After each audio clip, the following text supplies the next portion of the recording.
So it all comes down to our interpretation of the event and our response to the event, right? All of this is fruitless until the underlying emotion is surrendered and the doctor came and said that he is going to die, right? And the people around him said, no, he's not going to die. This is where growth happens. Redefining the story. I had to go.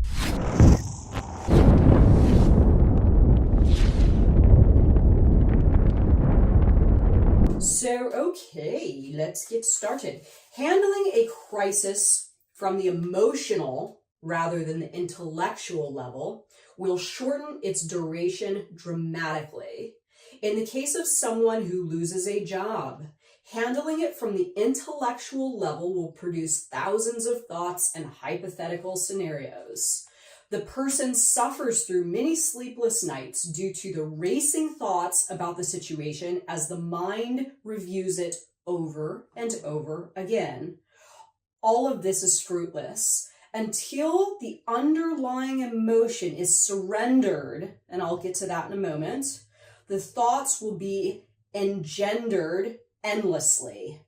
We all know of people who have had emotional crisis many years ago and to this day have still not recovered. It has totally colored their life and they have paid a big price for their lack of know-how in handling the underlying emotion. There are numerous benefits to handling a life crisis successfully. For one thing, the amount of suppressed or repressed emotion is now much less. The crisis has forced it up to be relinquished, and therefore the amount that is left in the reservoir is much less. There is a greater feeling of self-esteem and confidence because there is an awareness that one can survive and handle whatever life will bring. There is an overall reduction of the fear of life, a greater feeling of mastery, greater compassion for the suffering of others, and an increased ability to help them through similar circumstances. Paradoxically, after a life crisis, there often is a period of variable duration of peace and calmness, sometimes approaching the level of a mystical experience. Ooh. The dark night of the soul frequently precedes states of heightened awareness. One of the best known examples of this paradox is illustrated by persons who have had a near-death experience. There are now many books on the subject that reveal a certain commonality. Once the worst of all possible fears, the dread and shock of death, has been faced, it is superseded by a profound sense of serenity, peace, oneness, and immunity from fear. Many such persons develop extraordinary abilities, become healers, develop psychic awareness, an advanced state of spiritual illumination. Wow, I like that. They experience major leaps in growth and the sudden appearance of new talents and capacities. Thus, every life crisis carries within it kernels of a reversal, a renewal, an expansion, a leap in consciousness, and a letting go of the old and birth to the new. Oh my God, it's so good. It is so effing good, y'all. Okay, so here's the thing. I'm going to break it down from David Hawkins' sort of formula here, or what he has to say about being in crisis mode. And I'm going to fuse with it actually Tufty. So as some of you may know, I'm a G.I. Gurdjieff fan, and I've told this story a few times of G.I. Gurdjieff getting into a car accident that should have killed him. And he went into a bedroom after this car accident. He was all broken up. He had bones and, bones broken and punctured organs. And the doctor came and said that he is going to die, right? And the people around him said, no, he's not going to die.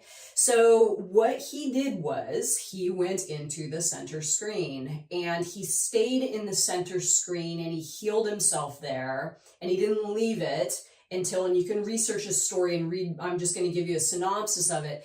and went into the center screen, pulled himself away from the outer screen, pulled himself out of his inner screen, took that meta power and used it to facilitate healing in his body at a rapid rate. And it was something like a month or two, he was back to complete normal health, bones healed, everything functioning normal again. And it was like a miracle. People couldn't believe it. Now, I know this is a physical crisis, but this can be applied to anything. This can be applied to, again, death of a loved one, divorce, loss of job, whatever. Okay, so let's go over the naughty the naughty crisis mode person, the person that isn't doing it right. Okay, so this is a person that approaches the crisis from an intellectual level, as David Hawkins states here. This is a person that tries to think their way out of it, right? They're trying to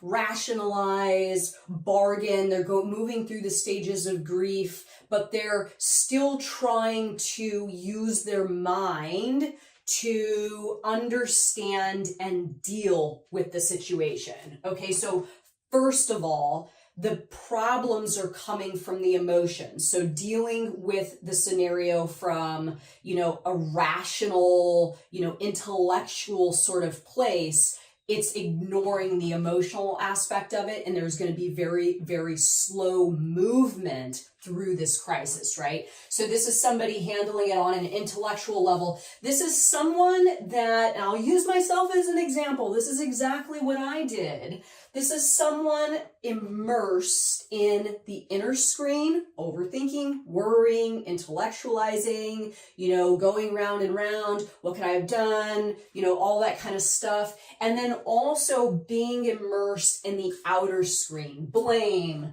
diverting accountability, accepting the script, right? So outer screen is like continuing, well, he did this, well, they did that, well, this went like this, and then that's what happened, and that's, and like replaying the events and all that kind of stuff. Stop. So once you can acknowledge if you are in fact stuck in your inner screen or your outer screen trying to deal with the crisis, then you can wake up and go to this mode. I see myself, I see my reality, pull yourself back to the center screen, but I'll get to that one more in a moment.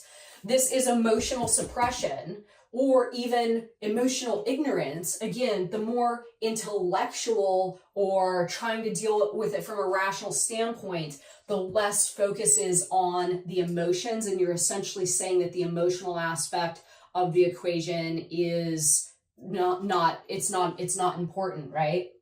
You may be in denial or you may mask. So this is the worst. Going to things like casual sex, if you're, just broken up with someone and you're heartbroken, and then you're like, oh, I'm just going to go meet a guy at a bar and sleep with somebody else, getting drunk, taking drugs, doing anything that is going to try to soothe the pain in that moment.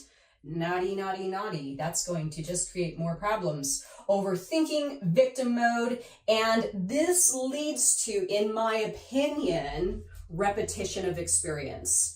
So until you actually can get to this place, which I'll discuss in a moment, you are going to essentially be on a script that just keeps running because you are facilitating the exact same emotional stuff that you have not dealt with that is going to essentially get you back into the same scenario. Now, this is maybe not the case if it was something like a death, right? Or something that you had no control over. But what will happen is all of the emotional suppression and overthinking and outer screen stuff and all that is going to put you into a place of fear. And as we know as transurfers, whatever state of being you're holding, you are going to attract that information and those events and other people that are going to facilitate more of that coming back from your mirror, right? So it's about getting right with yourself so you can correct your mirror quickly and not just keep living in a perpetual state of experiencing something that you do not want to experience. So I see myself, I see my reality. Gurdjieff center screen mode he went into when he almost was killed in a car accident. I'm going to talk about, well, if you want to know, if you've experienced some sort of crisis that has to do with the body or illness for yourself, or you yourself have experienced some sort of, loss of something with your physical being, then go and look at my video, healing. I'll put the link below, and it'll talk more about the physical healing and getting out of a physical crisis, right? For this one, I'm going to talk about, let's say, I'll use my example as my divorce, right?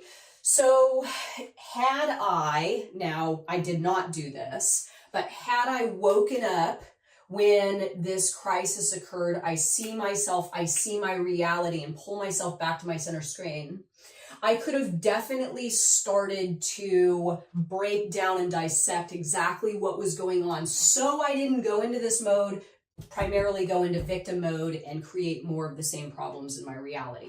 One of the best ways to do this, the basis of this book and the basis of reality transurfing, letting go and dropping importance, is starting to strip back the layers of why. And David Hawkins in this book, I didn't know this, but I just came across a section where he's essentially telling us to do the same thing, just in different words. But for those of you that have not watched my video on asking yourself why, this is a practice where you first acknowledge an emotion, right? You acknowledge an emotion, and the intention is that you are going to get to the root of where that emotion is coming from by asking yourself why. Okay, so let's say in my made-up scenario of my divorce, if I had stripping away the importance layers by asking myself why. Okay, so I'm hurt, I'm devastated, I'm lost. Okay, why are you hurt, devastated, and lost, Renee? Because I feel alone, because I feel abandoned, because I feel scared. Okay, why do you feel alone, abandoned, and scared? Because I don't know if I can provide for myself. I don't know what's going to happen to me. I don't know if I can do it. Okay, so continuing on that path, and it couldn't just be one. The core root of why I was really devastated and upset is I did not feel that I could provide for myself. It came down to very basic survival. And that very basic survival, that importance of, rather than taking action and figuring out what I could do in those moments before the divorce, doing what I could do to ensure survival on my own, I placed a lot of importance on the marriage, build it up with a lot of excess potential, and created, balancing forces that really came in and just wrecked the entire thing. It was actually a very horrible, devastating situation. Now, when you can go like that, down, and get to the core there of what is really causing the emotional upheaval, then you can start to nurture that lowest point and start the process of letting go. Again, read this book. It is an absolute life changer. So the transurfing part of this that is amazing is seeking the advantage. Now, God, if I could have gone back and realized that the man I was married to was an absolute piece of shit. He was abusive. He didn't care for me. He didn't love me. He treated me like crap. My world was taking care of me. My world got him out of my life, and that was absolutely the advantage. So instead of me feeling sorry for myself, being scared, not knowing what I was going to do, this was my world taking care of me. This was my world opening up some different doors, a different sector of reality where I could connect with everything that I needed to in order to satiate and nourish that part that was really hurting, that fear that I wasn't going to be able to provide for myself. And that's exactly what I did. That's exactly what I did. This is where growth happens. Redefining the story. I had to go through that so I could get here, right? All those lessons, all that pain, all that stuff I can now use and mold into a story that I can give to you guys as an example of exactly how to rework a crisis, a tragic event, something unforeseen happening to you, a death, a loss, a divorce, whatever. And this is where the money shot is. Handle the crisis on an emotional level, right? Ignore all the why. Ignore all the blame, diverting accountability, denial, masking, overthinking, victim mode, inner screen, trying to break it down intellectually for yourself, and get to the core of what is going on with you emotionally, and do the activity of pulling back, stripping back the layers of why to get there. Why?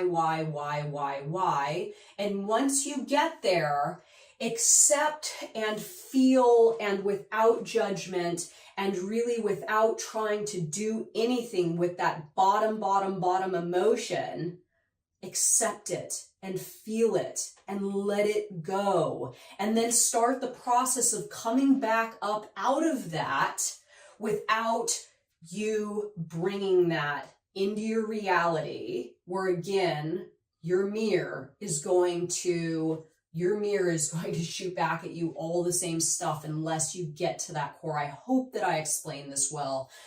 I can't really sum up the entire, process of letting go in one single video. But again, if you are in crisis mode, read this. It is a game changer. So remember, center screen, strip back the layers of why, of importance, redefine your story, using it for growth. I see myself, I see my reality, and start caring for the emotional part of what's going on with you and not go after it with an intellectual mind. Let me know your thoughts on this video, everybody. Thank you for watching. Like, subscribe, comment, all that good stuff, and see you tomorrow. Bye, guys.